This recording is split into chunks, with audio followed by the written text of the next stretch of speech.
if he's not here, he's I just want him to highlight what I've had. So I don't know, he might be back in Miami, but I called him Friday night. I was like, don't let me down. Ma'am? Okay, all right. Oh, yo.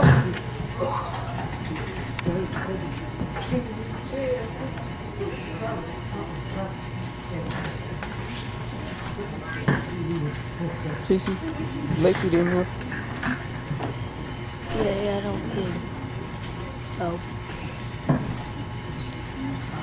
whatever. Good evening, everyone. We are connected. I'm on my mom. Full-blooded, as far as I know. Full-blooded Lamar. My auntie can tell you about that over there. She's my daddy's sister, my father's sister. She can tell you about me because she know me before I know myself.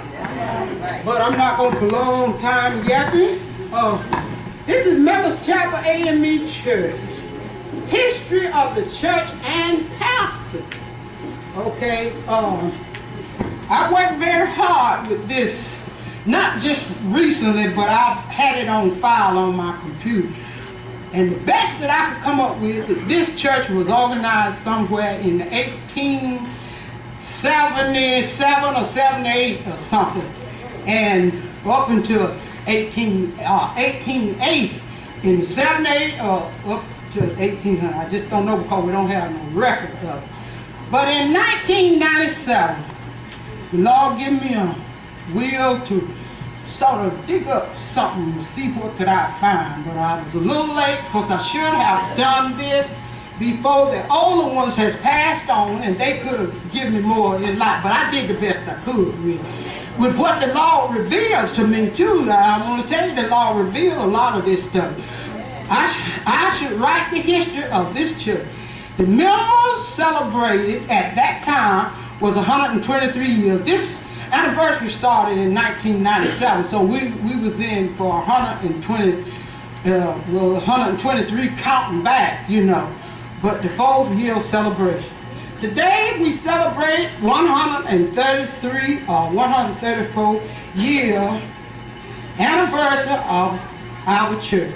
Over many centuries ago, Members Chapel AME Church was founded by the Miller family.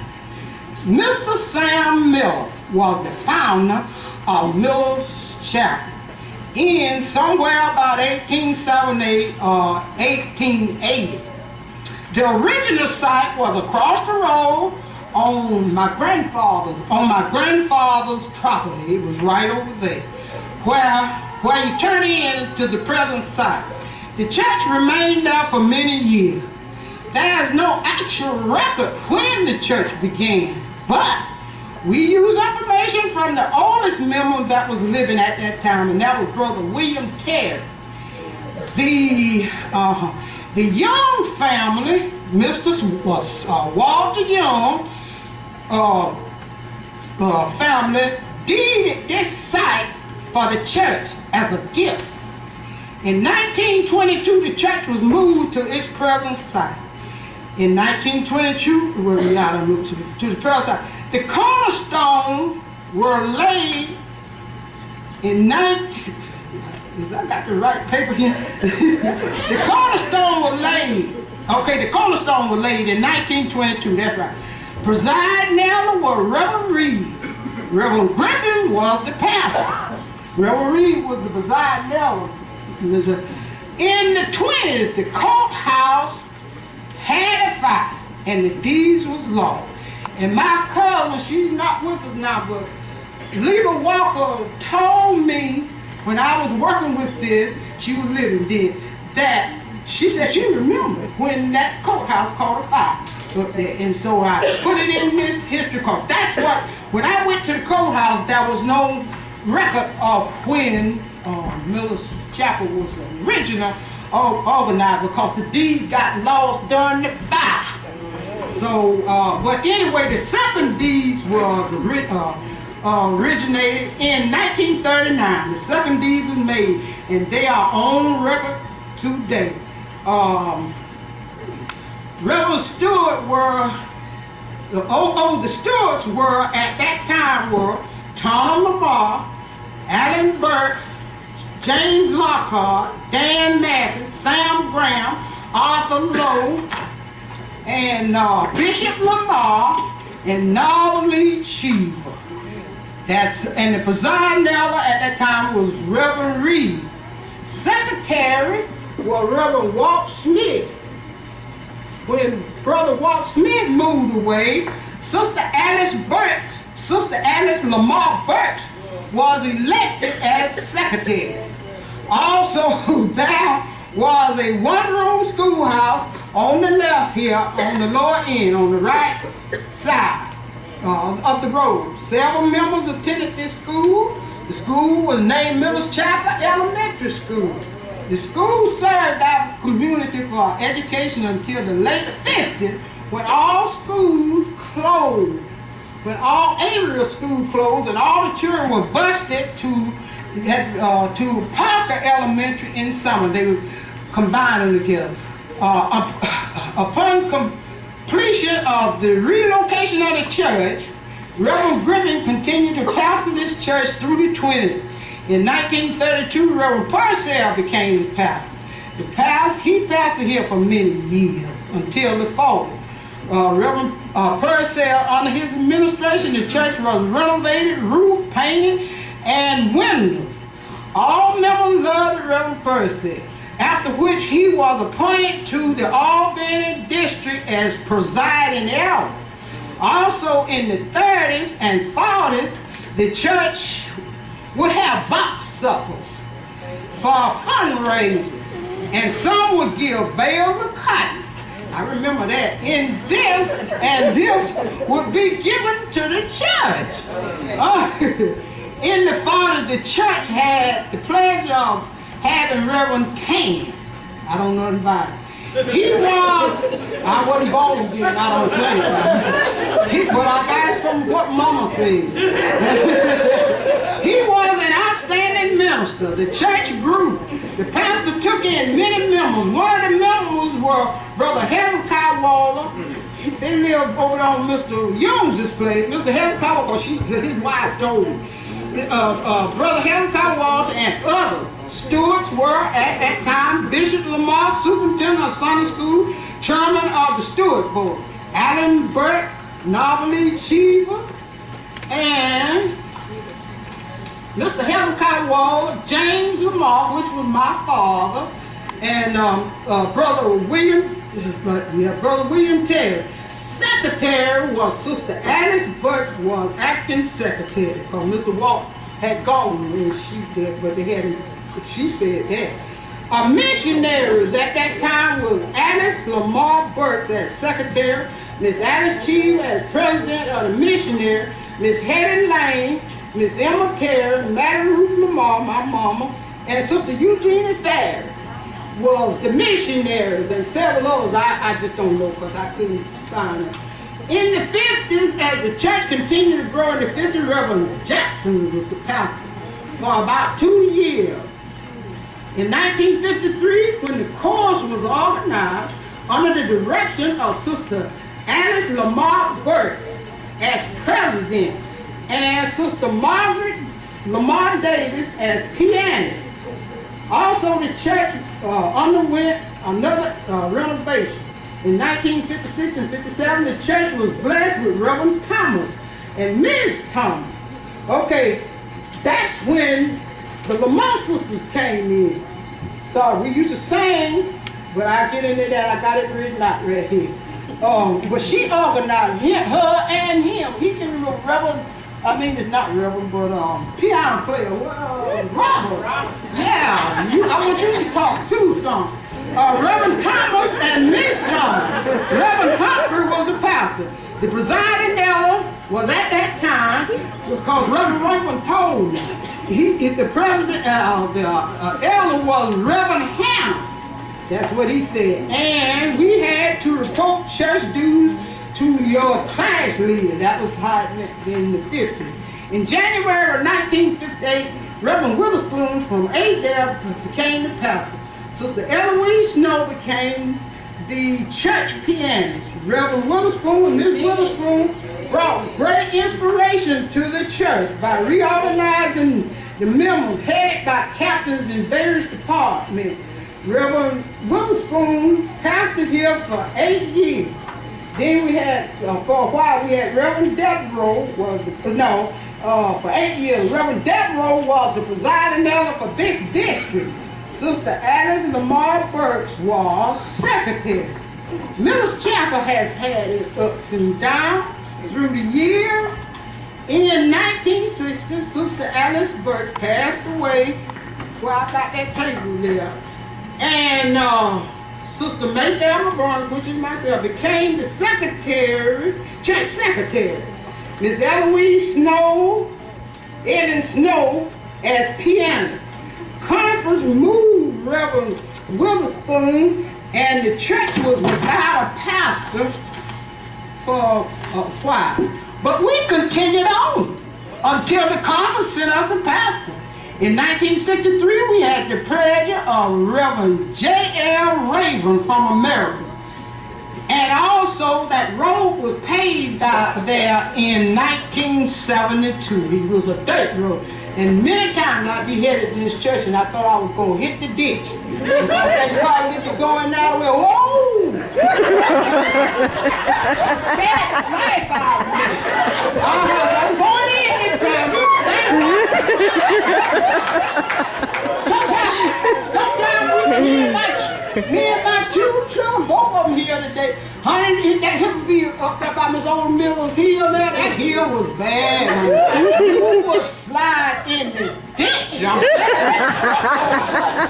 But the Lord fixed it well. It was paid. Now we don't have to worry about that. When Mr. Novelie Cheever passed away, when Mr. Novelie Cheever passed away, then Miss Alice Cheever gave up the missionary to Sister Eugenia Fair. That was later. Sister Eugenia Fair has held a missionary treasure for 58 years. I thank you. In 1962 and 67, Reverend Raven served about 5 years. He was our pastor during that time when Mr. Novelie Cheever passed away. And later became presiding elder of the Albany Valdosta District. In 1968, Reverend Moore from America was the pastor for 5 years. Reverend Raven and Reverend Moore was always from America. In 1972, Sister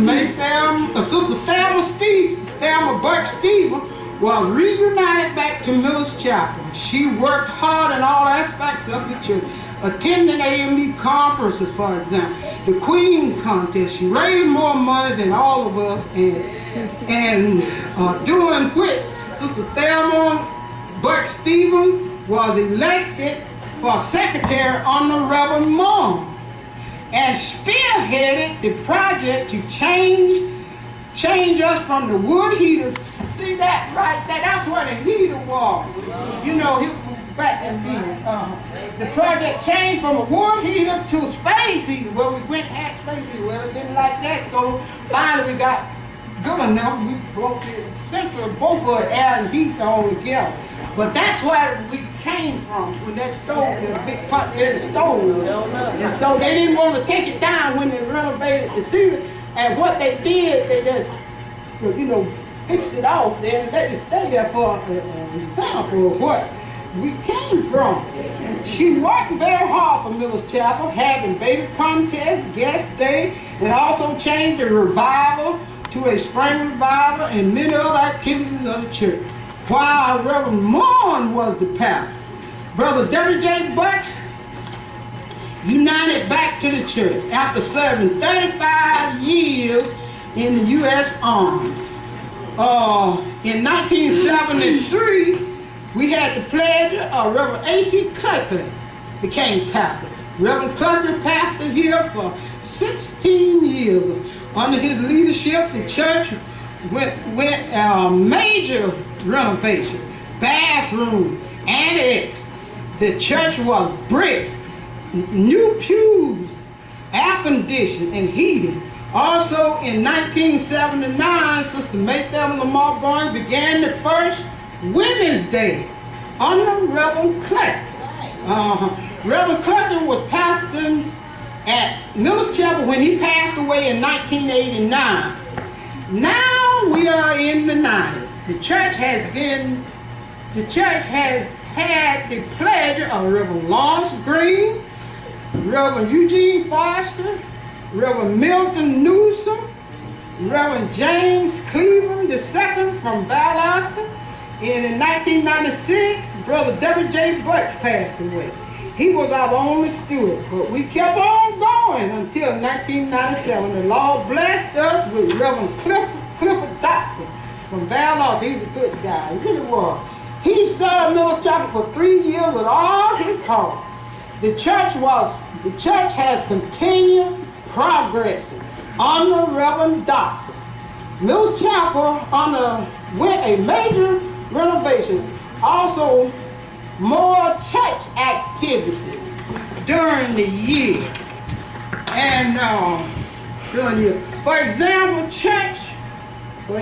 church fund drive, church anniversary, and family and friends day. We want to thank Reverend Dotson and his family for all that they had done for Miller's Chapel. Also, one of our older members was united back after being away for many years. Sister Rachel Burch Jackson, and Reverend Calvin Williams from Quitman, Georgia, was sent to the church as pastor in February of 2001, but became ill, and we had the pleasure of Reverend Bernard Collier to supply until the conference. Miller's Chapel continued to press on. Thanks to the AME conference for helping us to dig the church a well. And the next thing I want about to forget, that well out there, it's all no good now, but we got 2 wells out there. But this one right here by the church, my grandfather dug that well. He was a well digger. He would jump on his wagon and go from place to place and dig it. But he dug that well, because my daddy said he did. No, Daddy, he educated us on it. He said, Papa dug that well. But thanks to him for helping to dig the church a well. In 2002, the Missionary Society and members presented Mother Eugene Lamar Farry Henry a plaque of appreciation and recognition for her 75 years of faithfulness, dedication, service, and hard work for the church. That was in 2002, but she's beyond that now. Sister Henry, as of this year, 2012, you have been a member of this church for 86 years.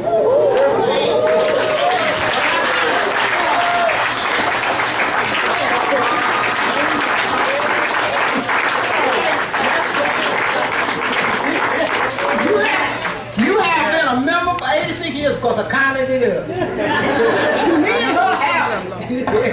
And I call her sometimes. She's my mama too. The next oldest member was Sister Rachel Jackson Burch. Well, we lost her last year. She just had celebrated her 84th birthday, 2010.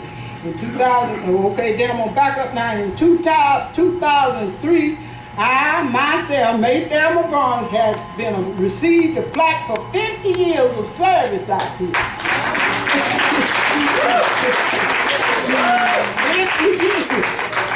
Service membership now in 2012, so I've been here for 59 years. I joined this church when I was 12 years old. So I've been to other churches, but I haven't joined. You see what I'm saying? In 2002, the conference sent us another outstanding minister. Her name was Pastor Shirley Strawder from Tata, Georgia. Reverend Strawder served this church for 7 years with all that is within her. Under her leadership, the church has made tremendous progress. In April 2009, the conference moved her to the Plains area. She's still in the conference, but she's up in another district. April of 2009, and in April of 2009, we had to pledge our Reverend Eugene Foster back. Now, he had been here before, but anyway, he was returned back for a while from Albany, Georgia. He has pastored here in the early 90s, that's right. He also Reverend William Moore from Thomasville, Georgia, served until he became ill.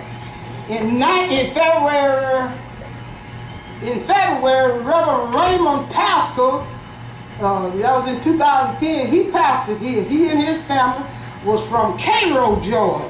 The pastor he pastored here for 1 year. In 2011, the conference moved him to Emory Chapel in Ashford. And so in 2011, we had to pledge him Reverend Newsom back again, because he had been here before, but from Douglas, Georgia.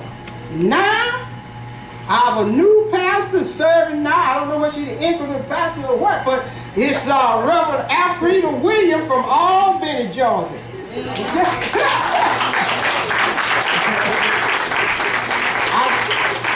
I just want to say to God be the glory, for he has done great things for all of us.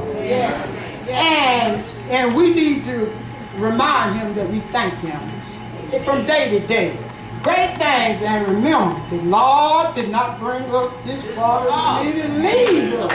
He has not. And so you all just hang on in there. That's what I'm doing.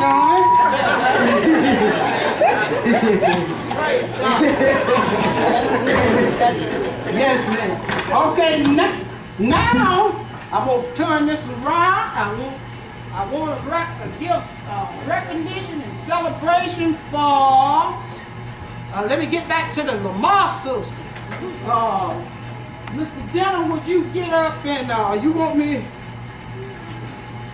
I may got it wrong here, but I think that's when we was all there. Come on and give your view on, because you was our piano player at that time. I don't want to leave you guys. First, giving up to God, thank you for being here today.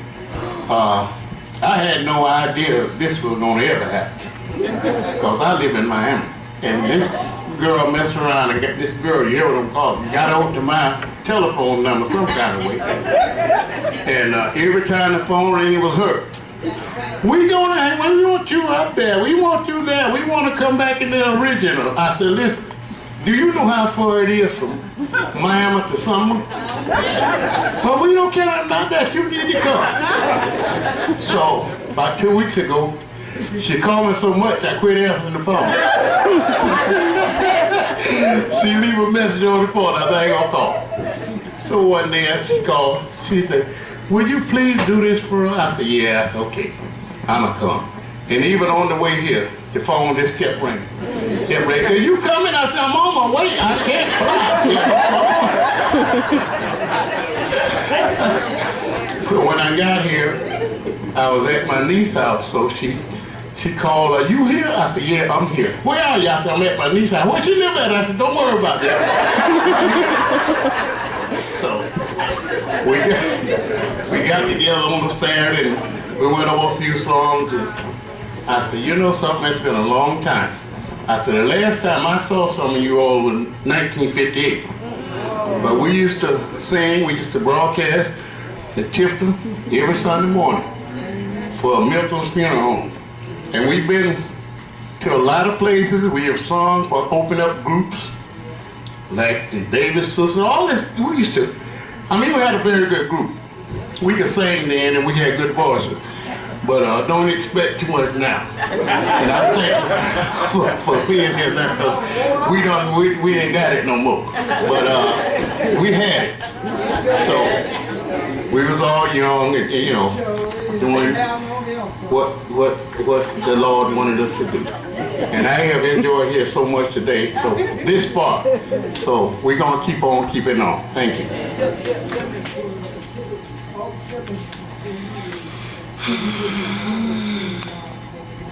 Yeah. That's what I was. Oh, that was, we teach talking about when we organized the group. That Sister Thomas, I think she was a singer. And I used to play for her solos at different programs.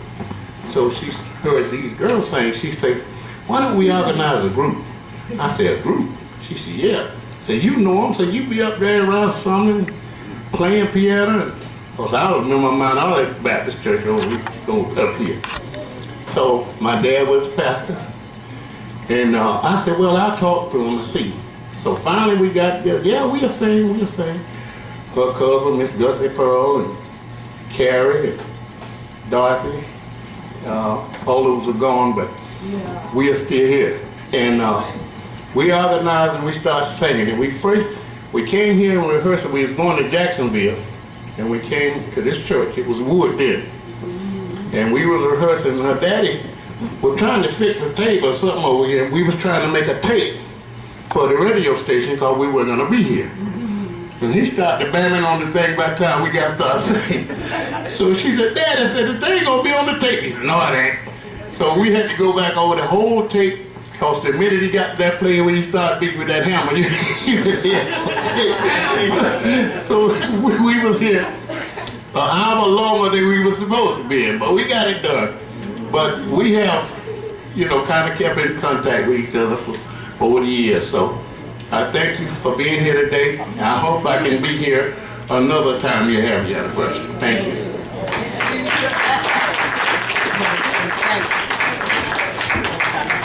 At this time, I got a little bit more I want to share with the audience, because this is church anniversary / make the / go right / family reunion. That's what it is. So I said, these are the children of Thomas Lamar and Joseph Lamar. Okay. My grandfather, on his tombstone, it ain't when he was born, so I don't know. I just had to rumble my mind to see. But this is a symbol of the ones that was involved with setting up this church, which was Thomas Lamar, Mr. Sam Miller, his great-great-grandson from Miami, was supposed to be here, because he moved to Albany, and he promised me he's not here. But anyway, Mr. Sam Miller was born 1860, and he passed away in 1909.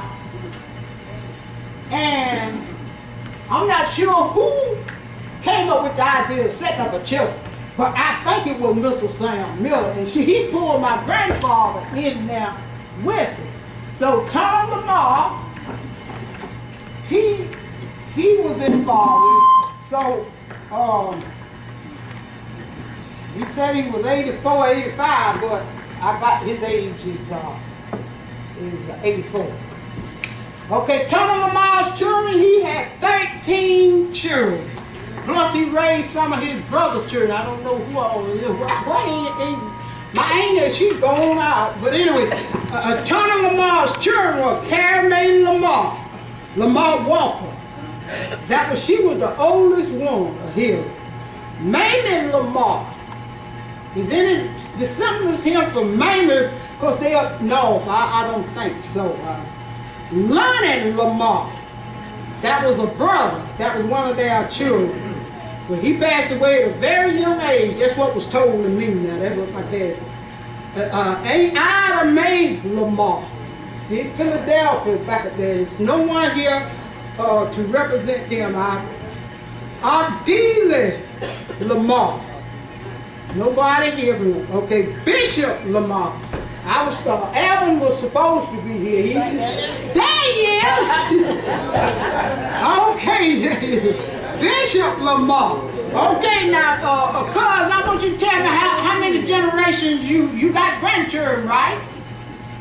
How many generations I want to know how many generations done turned over. We have 5 great-grands. 5 I'm great-grand. That's just how far Uncle Bishop's line, DNA line has reached out. See, that's what I want to get to. Okay, Alice Lamar Burks. She was the daughter. Baby Ray, you don't know how many generations is on her line?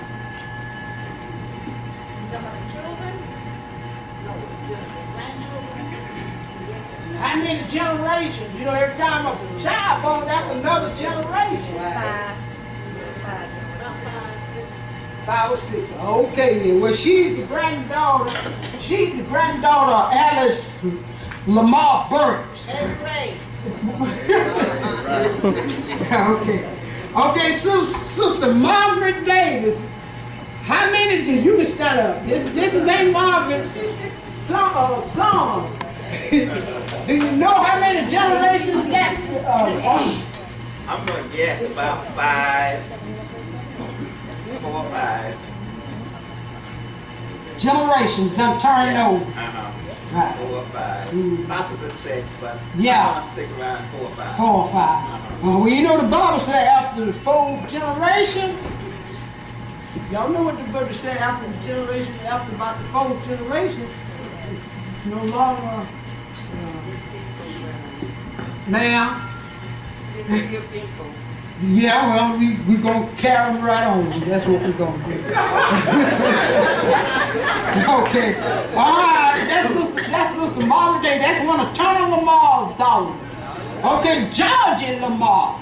There she is. That ain't Georgie. Daddy kept telling us about Georgie.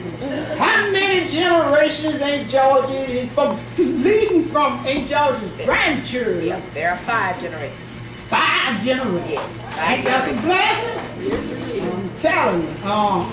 So now we're gonna go to James Lamar. That's one of the brothers. Quinn, how many did you get to James Lamar? How many generations? 5. Okay. The Lord has given us plenty of seed to go on. James Lamar. Okay, Jacob Lamar. He was a brother. There's no one here for Uncle Jacob, is it? Nah, okay. But I'm pretty sure he's about 5 or 6 generations on the roll on out there. Aunt Joseph Lamar Richardson. Is anybody here related to Aunt Joseph? This is the 13-headed children of my grandfather. So that you know. And Sister Eugenie Lamar Farris, she's the one here. She's in her own right mind and everything, so y'all can see her. Yeah. Right?